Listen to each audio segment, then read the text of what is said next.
Yeah, so this is a series, there's a little bit of a talk on a sutra that was taught by the Buddha, and it's called the Diamond Sutra. So we've been talking about the Diamond Sutra a little bit every night, and tonight we have another little piece to look at. And the Diamond Sutra was, it was the Buddha's offering in response to a question from a student, actually. So a student, Subhuti, asked him, if sons and daughters of good families want to cultivate the highest, most awakened, most enlightened mind, what should they do? And this is what the Buddha came up with. This is his suggestion for how to quiet your mind, and how to really cross over into enlightenment. That's what he's trying to teach us how to do, right? In this sutra, and it's not very long, and it's got a lot of interesting things to say about how to, right? It's a very how-to kind of a thing. And so there's 17 classes as we go along, and this is number 10, I believe, and we're going to go right through till the end of June. Yeah, and so usually the tradition I come from, my teacher is, well, not officially my teacher, but the person I'm studying under is Jaksho Kwang Roshi at Sonoma Mountain Zen Center near San Francisco, which is north of San Francisco. And down there we always offer this little chant before we look at sutras. So I'm going to invite you if you want to join in and just offer a little chant before we look at the Diamond Sutra. And usually we just sit like, gasho, so hands together like that, kind of fingers at nose level kind of thing. And I'll chant kind of loud, and you can chant however loud you like. And I'll go pretty slow, so we'll take it slow. And let's just jump in, and feel free to join if you want to. So, the Dharma incomparably profound and infinitely subtle is rarely met even in 100,000 million kalpas. Now we see it, hear it, receive and maintain it. May we completely realize the Tathagata's true meaning. Yeah. So the Dharma is another word for truth. 100,000 million kalpas is a really, really long time. I don't know exactly how long. But the point is that this kind of truth that the Buddha was offering, it is kind of a lucky moment to sort of come across it at all, right? For anyone to have the Dharma kind of cross into their lives is a nice thing to have happen. And so the idea is that, here we are, we're participating in the Dharma together, and the Tathagata, that is another word for Buddha, for Shakyamuni Buddha, who spoke this sutra first originally. And so in Sanskrit, it's called the Vajrasadik Prajnaparamita Sutra, which means the diamond that cuts through illusion. So in English, it's often called the diamond that cuts through illusion. Because, in Buddhist, I'm sure lots of people know, in Buddhist theory, there's this experience that anything that you can see or touch or experience with your senses or feel or think is kind of, if that's all you're living with, then that's not really it. Yeah? That's not really it. That there's more to reality than visible, tangible reality. And so the idea is to cut through that illusion so that we can see what's behind our usual day-to-day stuff that we deal with. That's the idea. So that we can live from this more expanded view of reality. Yeah, and that's very much what this sutra is about. So it was first spoken by Shakyamuni Buddha in the Jeta Grove at Shravasti. And so the Jeta Grove is a place you can go and visit in northern India. It's still there. And Shakyamuni Buddha himself, he lived about 2,419 years ago.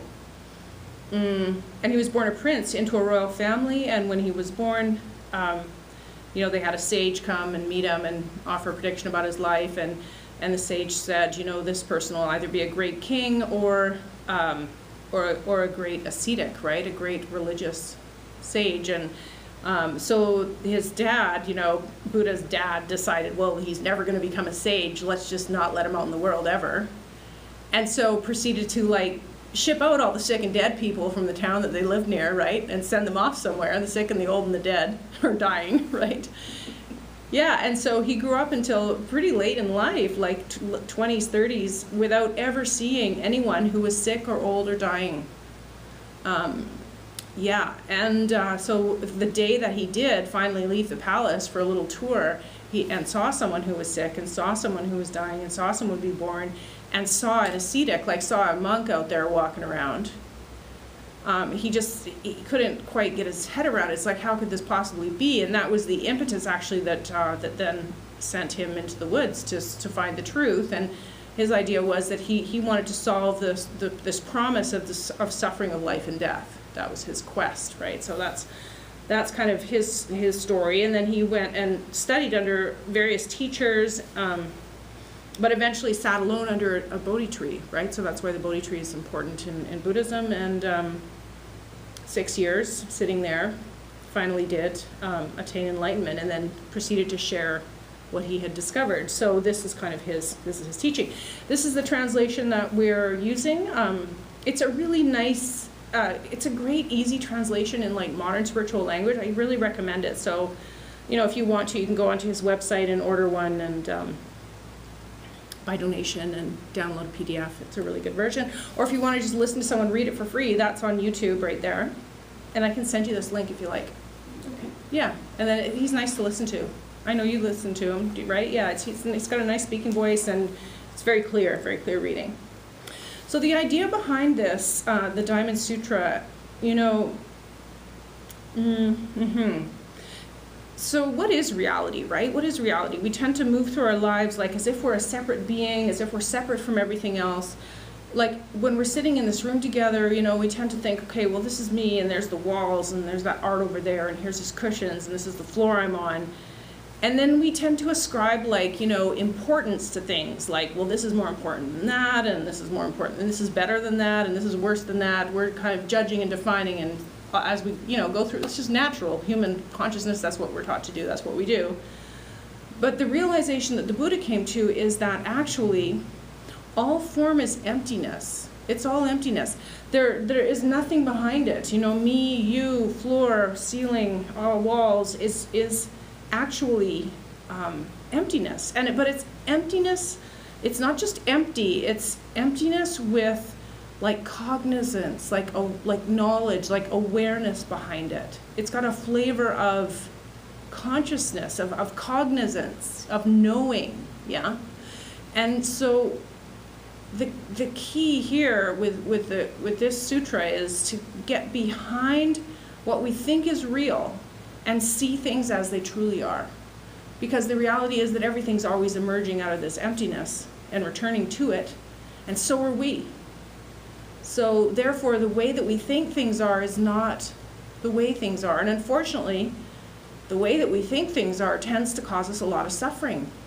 Because we decide, you know, this is more important than that, I'd rather have this than that, I really want that. And then we cling after it, grasp after it, hold on to it, try to make it last, and of course it's not going to, because it isn't real in the way that we think it's real. It's only real in the sense that it is an expression of emptiness. So that was his thing. It was like all forms are emptiness, but emptiness is also form. So there's this freedom from attachment to phenomena that happens when you can make that leap, when you finally see, you know, your body and mind drop away. They talk about that in Buddhism, and it's like, okay, well, I am not my body and mind. I'm not. This is all there is. It's the emptiness. It's it. You know, and so I think that's the realization that Shakyamuni Buddha is trying to bring us to. In this sutra particularly. So yeah, these words, Vajrashadika Prajnaparamita Sutra, just to talk a little bit about those words, and particularly the Prajnaparamita Sutra, those words. And Prajnaparamita, again, is supreme consciousness. It's this awareness of the emptiness behind everything that is. The awareness of the emptiness that defines absolutely everything, absolutely every thought, every feeling, every emotion, every flavor, everything. That's what Prajnaparamita is. And prajna means wisdom. Yeah. So So I wanted to go a little bit into the Heart Sutra, which is a different sutra, but it's very short. And I thought I'd read it to you like a little poem, if that's okay. And it's real short. And it kind of talks a little bit about this emptiness idea. So if you want to get comfortable and just kind of close your eyes, and I'll just read it to you like story time from Cheryl, you know, and just kind of let it land and see what resonates with you. Yeah, so here we go. This is a sutra about Avalokiteshvara, who was a Buddha as well, a Bodhisattva. So this is their experience. Avalokiteshvara, Bodhisattva, practicing deep prajna paramita, clearly saw that all 5 conditions are empty, thus was relieved from all suffering and fear. O Shariputra, form is no other than emptiness, emptiness no other than form. Form is exactly emptiness, emptiness exactly form. Sensation, perception, discrimination, consciousness are likewise like this. O Shariputra, all dharmas are forms of emptiness, not born, not destroyed, not tainted, not pure, without gain, without loss. So in emptiness there is no form, no sensation, perception, discrimination, consciousness. No eye, ear, nose, tongue, body, mind, no color, sound, smell, taste, touch, phenomena, no realm of sight, and so forth, until no realm of consciousness. No ignorance and no extinction of it, and so forth, until no old age and death and extinction of them. No suffering, no cause of suffering, no extinguishing, no path, no wisdom and no gain. With nothing to attain, the Bodhisattva lives prajna paramita. With no hindrance in the mind, there is no hindrance. Therefore, no fear exists. Far beyond deluded thoughts, this is nirvana. All past, present, and future Buddhas live prajna paramita, and therefore attain anuttara samyak sambodhi, which just means complete enlightenment. Therefore know, prajna paramita is the great mantra, is the great bright mantra, is the supreme mantra, is the unsurpassable mantra. It is capable of relieving all suffering. This is true, not false. So proclaim the prajna paramita mantra. Proclaim this mantra and say, Gate, gate, paragate, parazam gate, bodhi svaha.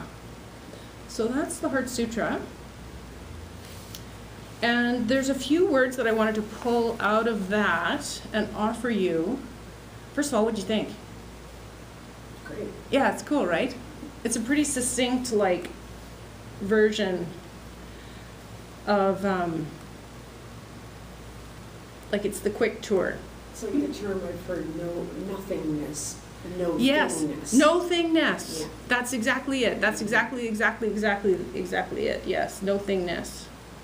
Or suchness, sometimes they say. It's the quality behind what's visible, the suchness of it. Yeah. So prajna paramita then, and what they say is the great mantra. So when we think about a mantra, you know, those are words people repeat to themselves over and over again to, you know, in meditation to connect with it, with the divine, right? Yep. And so, but prajna paramita, the idea here is that sinking into the wisdom of emptiness is the great mantra. That is the focus of meditation. Yeah? So sinking, the emptiness becomes the focus. Can you just repeat that? I will try. Okay. Sometimes I can, Okay. and sometimes I can't. No, sometimes it goes through. Yeah, It's gone. exactly. I will try. So mantras, right? Like Om Mani Padme Hum. Or there's lots of them, that things that you can say over and over to yourself, which is great meditation practice, very helpful, focuses the mind, great. The point of Buddhism, though, is to take. There's not words for it.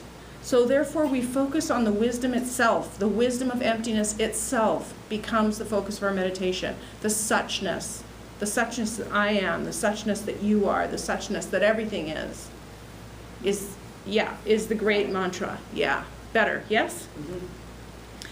Yeah, and then goes on to say, is the great bright mantra, in case you missed, right? And then they go on to say, is the supreme mantra. So, okay, maybe it's starting to seem a little important. It's all one. It's all one. Is the unsurpassable mantra, right? They're like not joking around. It is capable of relieving all suffering, right? And so the focus of our meditation becomes settling into the suchness as it is, which is why practice works. You can't miss it. When you sit, you're it.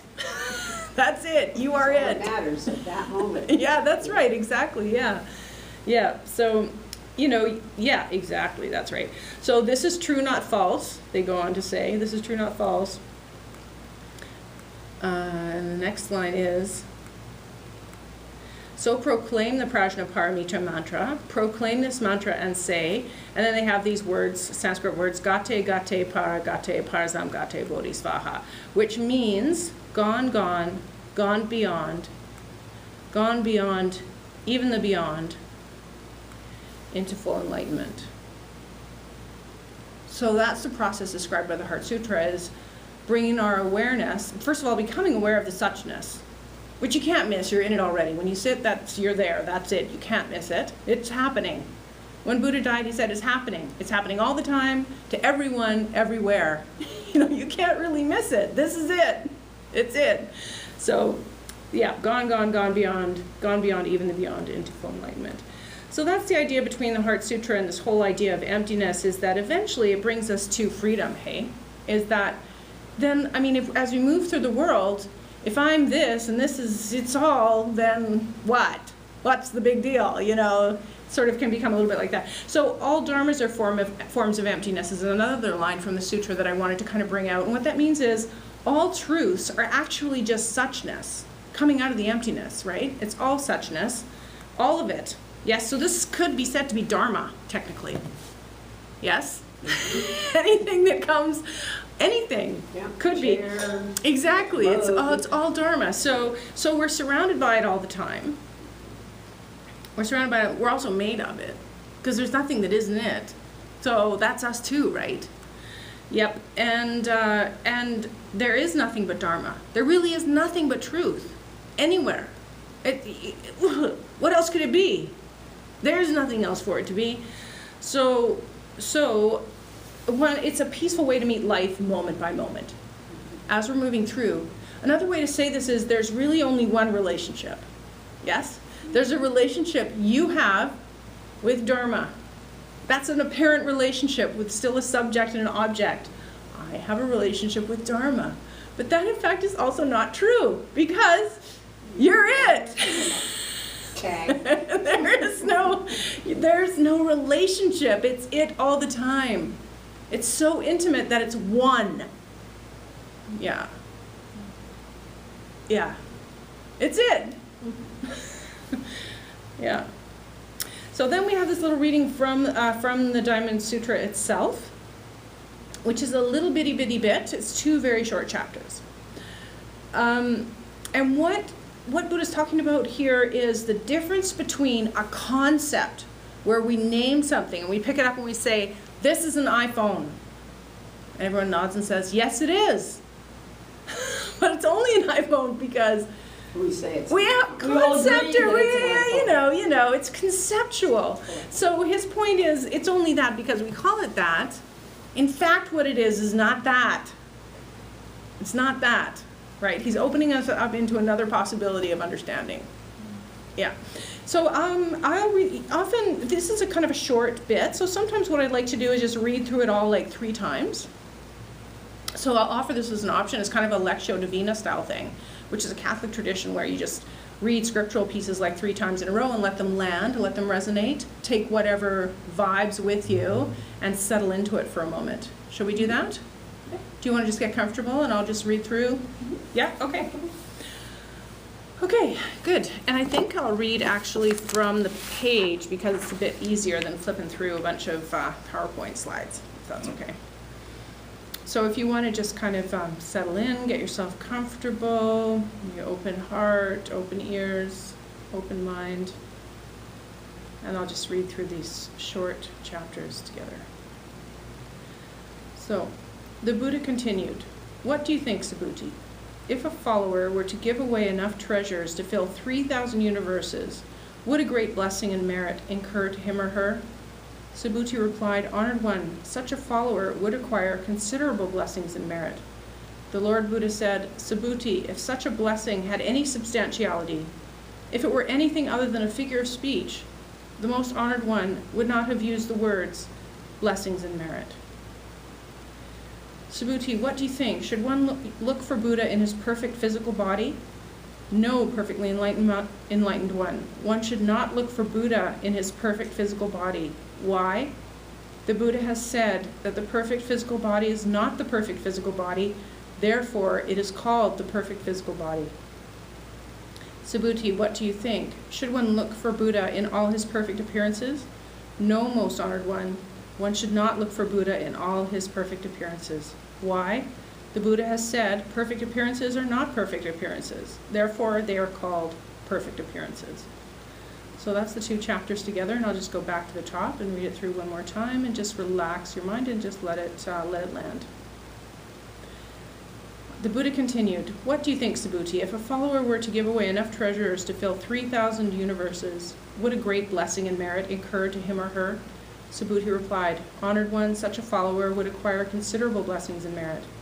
The Lord Buddha said, Subhuti, if such a blessing had any substantiality, if it were anything other than a figure of speech, the most honored one would not have used the words blessings and merit. Subhuti, what do you think? Should one look for Buddha in his perfect physical body? No, perfectly enlightened one. One should not look for Buddha in his perfect physical body. Why? The Buddha has said that the perfect physical body is not the perfect physical body, therefore it is called the perfect physical body. Subhuti, what do you think? Should one look for Buddha in all his perfect appearances? No, most honored one. One should not look for Buddha in all his perfect appearances. Why? The Buddha has said perfect appearances are not perfect appearances. Therefore, they are called perfect appearances.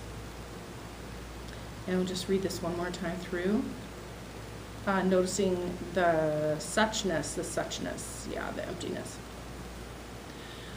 The Buddha continued, what do you think, Subhuti? If a follower were to give away enough treasures to fill 3,000 universes, would a great blessing and merit incur to him or her? Subhuti replied, honored one, such a follower would acquire considerable blessings and merit. The Lord Buddha said, Subhuti, if such a blessing had any substantiality, if it were anything other than a figure of speech, the most honored one would not have used the words blessings and merit.